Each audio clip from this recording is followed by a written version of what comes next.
For number 3, we want to know which of the following series converges. And what I want to do is, within the additions that I see in the denominator, the exponent that is largest will completely take over if I'm heading to infinity, to where anything of lesser degree adding on is completely meaningless. So I'm going to take out what is lesser degree by writing only what is the largest degree term in the denominator.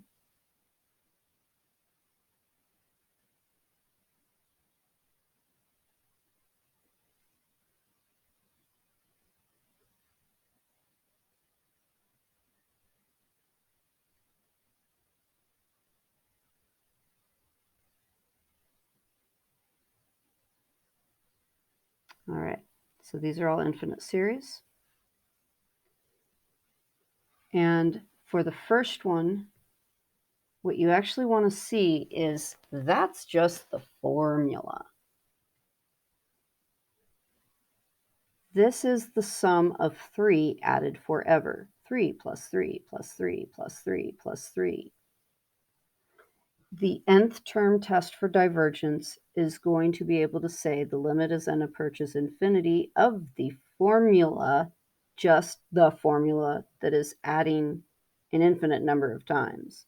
It is not 0. Therefore, it diverges by the nth term test for divergence. So that's out. Now the next two look very, very similar. The only difference between them is one of them has a plus constant. The other one has a plus just lesser degree. While that lesser degree term is going to have a bit of a stronger hold with being added to the n squared, we've got forever, and forever means n squared wins. In other words, n squared gets so big relative to 2n that it doesn't even notice that there's a 2n being added onto it.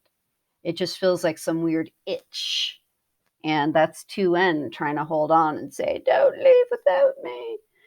So both of these are looking at the same formula, and that formula is I can take a 3 and I can factor it out, and n over n squared simplifies to 1 over n. I've got a harmonic series that diverges.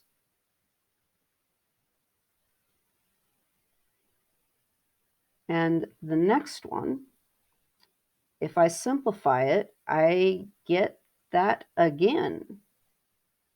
This is going to simplify to 3 times the series 1 over n, harmonic series, diverges. So it's probably E, but let's take a look at it. E is constant multiple 3 times 1 over n squared. Oh, look at that. That's a P series. And P is 2. That's greater than 1. That says converge. This series is the only one that converges.